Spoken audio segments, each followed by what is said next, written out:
All right. Look at you, taller than me. I need a chair. I mean a pillow. All right, here, let me give him a collar. All right. This is a hoodie. All right. I'm joined by Jim Jenks, who was APSE president in 2006, 2007, while at the Philadelphia Inquirer. And I'm Erik Hall. I'm the digital sports at the St. Louis Post-Dispatch. Thanks for joining me, Jim.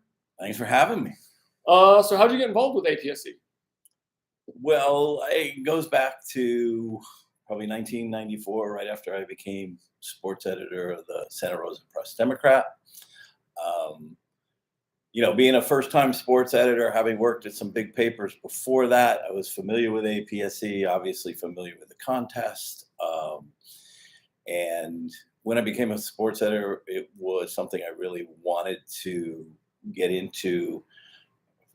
Primary reasons just to see what other people were doing, and you hear about so much success in looking at the contest and looking at papers and how solid they were, how good they were, the ideas, the writing, everything that made a good sports section. So for me, that was really, I wanted to find out what others were doing, what my peers were doing, and continue to learn, right? Because starting out as a sports editor, I had my ideas, I had my concepts, I had my administrative side, but where was I on the creative side? How could I motivate my people, my writers, my copy desk? It was all those factors. It was just, I really wanted to learn and get better at what I did through mentors, through peers, people who had been in the, jobs a lot longer than I had. Yeah. And just, that was really it, the whole networking concept to grow. How did you become president of APSE? That was a stroke of timing, really. I had left the newspaper industry after Santa Rosa. I went to the internet, got, helped launch some pretty popular, large internet sites. And through that, I worked for Paul Allen, who's the, owner of the Trailblazers and the Seahawks. And we created NFL.com, NBA.com, NASCAR.com. And eventually, they created ESPN.com too. Eventually, Paul sold the company to Disney. I went to ESPN, did 3 years there. And they were kind of guiding me more toward a technological side, the stats and information side. And I still wanted to be creative. And I ended up going to the Philadelphia Inquirer, and that's where the timing came in. I started in January of 2003. I learned right away that we were the host of the convention that year. And I was like, whoa. So you're kind of thrown, I was thrown into it. And obviously the president at the time, relied on me to, get everything built out in Philadelphia. And for me, just being new to the area, new to the market, it was valuable because I got to go and plan what would be some of the things that we did, to see Philadelphia, to the opening ceremony at the National Constitution Center, the pub crawl, all those different things. And I think what it did was it just kind of put me as an individual and the Philadelphia Inquirer as a sports section under the microscope. And I had been the region chair. I don't even think I was region chair because it happened so fast. So there was a special election because Celeste Williams, who was already, I think the second or first vice president got sick, Okay. and she had to resign. She eventually passed away. Um, but there was a special election, and they took two spots, and I decided to run because, again, having been in APSE in the 90s and then stepped away, I'd always thought I wanted to be involved with the organization from a leadership standpoint. And so I ran, and Mike Fannin and myself were elected. And I skipped right to the second vice president or first vice president, right to the contest. I didn't have to do the newsletter and the second vice president role. So it was went right to the contest, and then went to the presidency. But it was something I wanted to do, but it kind of got expedited. Yeah. I didn't have to do the region chair, and I didn't have to do the second vice president role. So my run was 2 years as opposed to the 3. Okay.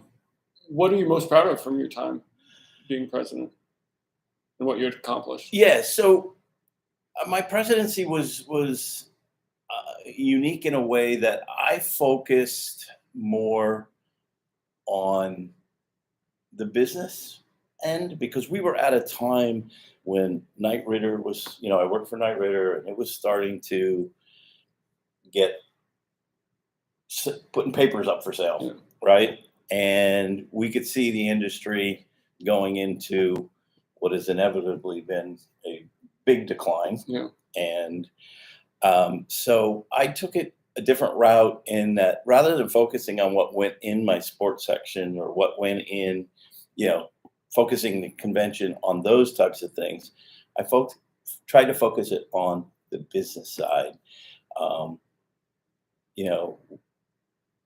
What is the sports editor's role in helping the company make money, which is really the bottom line for everything, right? So we focused on advertising and sponsorship, the relationships that went into that. We brought in, business type people as well to talk to the membership. And how many sports editors at the time even had a relationship with their sponsorship department, their advertising and sponsorship? Did they even know who the reps were? And we spent a lot of time on that. We also did the first Mall of Ideas kind of situation. We were probably one of the first to bring in outside money from people we cover, which was controversial at the time. We had Dana White from, the UFC, and we had, like I said, the Mall of Ideas, where people paid us money to come in and set up their their products that could help make, sports sections better. And so it was a different concept. Again, having left the business and then come back, I had seen how sponsorships, again, the whole church and state argument, where it needed to be evaluated and broken down where it could be broken down to help you, me, any sports editor really understand where we're going as an industry, not just what we're putting in the paper. Yeah. So I would say that was probably what I was most proud of, kind of stepping out and looking at the industry a little bit different. How do you think that conference went, bringing in those different ideas? I thought it went well. I got some very positive feedback. I also got the controversial feedback. But that's good, right? I mean, when you look at how we have moved in the future, I think it was good. I think it was a strong idea. And again, with controversy comes change. And I did hear from sports editors after the fact that it was something they were appreciative of, and now understand more than they did before. And again, in the learning process of what we're doing, I thought that was important. What are some other memories of conferences or conventions? The camaraderie. Yeah. Why we're here now in judging. I mean, I've been away from the newspaper business since 2007, and it's 2023. I still judge. I still find it to be enlightening. Still learning. I've moved over more to the visual context, but good writing works there. And a lot of what APSE is doing now in the contest and the digital and the video side of it and all that, was probably a little ahead of the game there, as I was when I jumped to the internet very early on in 96. So it's the sharing of ideas, it's the mentoring, the giving back to the younger people. I remember coming in, I was a young sports editor, right? And you're looking up to the people who have had successes. So I would say the networking thing, far and above everything else, is why I like to be still involved with APSE, and why I got involved. Now I've transitioned from being the young guy to the old guy, but still to sit and talk with, the other organizations, awesome, NABJ, those groups on the diversity side, to mentor young sports editors, young writers, young people just getting into the industry.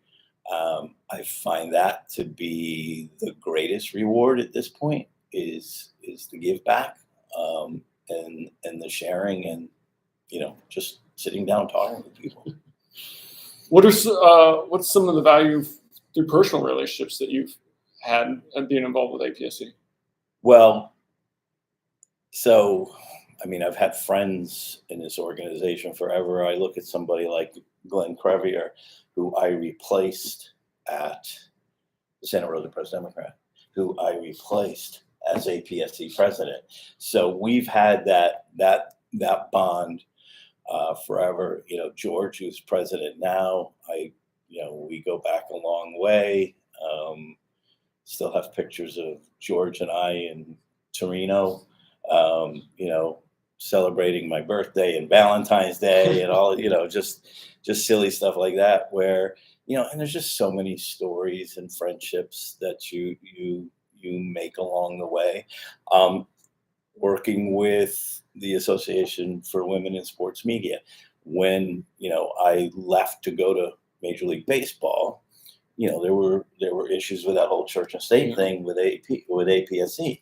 So I focused my time and efforts in the professional organization, on working with Awesome, because they have, a more, I don't want to say more robust, but a larger, they deal with PR, they deal with television, they deal with, print. It's not just the print and the newspaper side. My dealings with NABJ and Leon Carter with the Sports Journalism Institute, speaking to that group for, quite a few years. Sandy Bailey, those are, mentoring those young people. That's really what I've taken out of it now is just those relationships that aren't just you and me here at the convention, at a judging convention, but those that are in the industry in other areas. And I learned a lot. I've learned a lot from them too.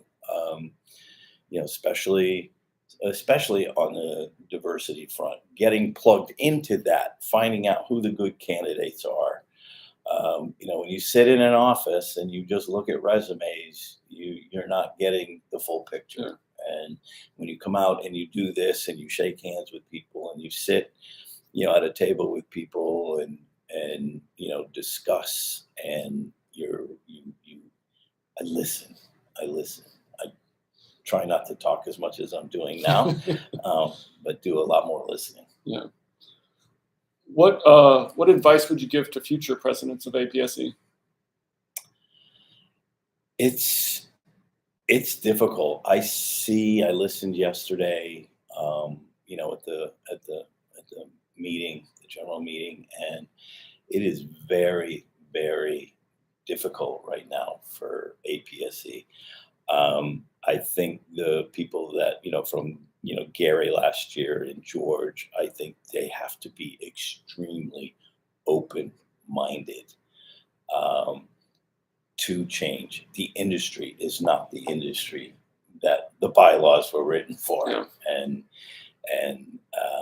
I think, constant examination of where and what the organization is now and where the industry is heading needs to be the focus, needs to be the evaluation. Things need to change. And this isn't unique. I mean, when I left newspaper industry the first time, I stayed active in APSE. I went to a conference in 1996 in Atlanta and was one of a couple people who said, you need to look at the internet. And, the organization wasn't ready to look at the internet yet.